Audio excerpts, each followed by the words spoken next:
ரேவதி, சென்னை உள்ளிட்ட பல்வேறு மாவட்டங்களில் கனமான வெயில் தாக்கி வருகிறது. இந்த நிலையில் உள் மாவட்டங்களுக்கான வெப்பநிலை எப்படி இருக்கும், எங்கெங்க மழைப்பொழிவு இருக்கும் அப்படின்னு சொல்லியிருக்காங்க. முழுமையான விவரங்களை வழங்கலாம்.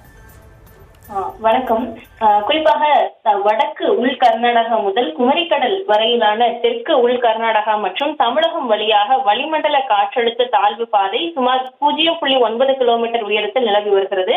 இதன் காரணமாகவும் பல்வேறு பகுதிகளில் வானிலை மாற்றங்கள் இருந்து வருகின்றன. குறிப்பாக தமிழகத்தை பொறுத்தவரை உள் தமிழக மாவட்டங்களில் அதிகபட்ச வெப்பநிலை ஓரிரு இடங்களில் இயல்பிலிருந்து 2 முதல் 3 டிகிரி செல்சியஸ் வரை உயர்ந்தும், கடலோர தமிழகம், புதுவை, காரைக்கால் பகுதிகளில் இயல்பை ஒட்டியும் இருப்பதாக பதிவாகி இருக்கிறது. குறிப்பாக ஒரு சில மாவட்டங்களில் மட்டும் மழை அளவு பதிவாகி இருப்பதை பார்க்க முடிகிறது. அந்த வகையில் மதுரை, பேரையூர் பகுதிகளில் 26.6 மில்லிமீட்டர் அளவிற்கு மழை கடந்த 24 மணி நேரத்தில் பதிவாகி இருக்கிறது.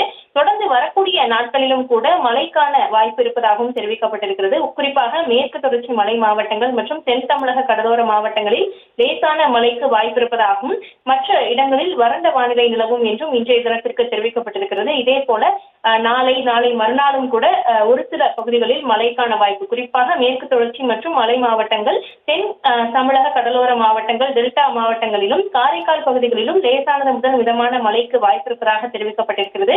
குறிப்பாக 28 மற்றும் 29ஆம் தேதிகளில் நீலகிரி, கோயம்புத்தூர், திருப்பூர், தேனி மாவட்டங்களில் இடி மின்னலுடன் கூடிய பலத்த காற்றுடனும் கூடிய மழைக்கான வாய்ப்பு இருப்பதாகவும், தென் தமிழக கடலோர மாவட்டங்கள் மற்றும் டெல்டா மாவட்டங்களில் ஓரிரு இடங்களில் லேசான மழைக்கான வாய்ப்பும் இருப்பதாக வானிலை ஆய்வு மையம் தெரிவித்திருக்கிறது. குறிப்பாக 30ஆம் தேதியும் கூட கோயம்புத்தூர், ஈரோடு, சேலம், தர்மபுரி, கிருஷ்ணகிரி, திருப்பத்தூர், வேலூர் மாவட்டங்களில் மின்னல் இடி உடன் கூடிய பலத்த காற்றுடன் கிட்டத்தட்ட 30 முதல் 40 கிலோமீட்டர் வேகத்திலான பலத்த காற்றுடன் கூடிய மிதமானது முதல் கனமழைக்கான வாய்ப்பும் இருப்பதாக வானிலை ஆய்வு மையம் எச்சரிக்கையை கொடுத்திருக்கிறது.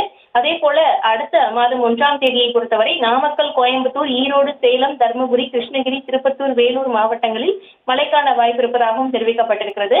வெப்பநிலையை பொறுத்தவரை 24 மணி நேர அதிகபட்ச வெப்பநிலை மாறுதல்கள் இருக்கும் என்றும் தெரிவிக்கப்பட்டிருக்கிறது. அந்த அடிப்படையில் இன்றும் நாளையும் குறிப்பிடத்தக்க மாற்றத்திற்கான வாய்ப்பு மட்டுமே தமிழகம், காரைக்கால், புதுவை பகுதிகளில் இருப்பதாகவும், அடுத்த 27 முதல் 29ஆம் தேதிகளை பொறுத்தவரை தமிழகம், புதுவை, காரைக்கால் பகுதிகளில் அதிகபட்ச வெப்பநிலையில் சற்று உயர்வு இருக்கும் என்றும் தெரிவிக்கப்பட்டிருக்கிறது. குறிப்பாக உள் தமிழக மாவட்டங்களில் அதிகபட்ச வெப்பநிலை ஒரு சில இடங்களில் 2 முதல் 3 டிகிரி செல்சியஸ் இயல்பை விட அதிகமாக இருக்கும் என்றும், புதுவை மற்றும் தமிழகம், காரைக்கால் பகுதியை கடலோர தமிழக பகுதிகளில் இயல்பை ஒட்டிய வெப்பநிலை இருக்கும் என்றும் தெரிவிக்கப்பட்டிருக்கிறது.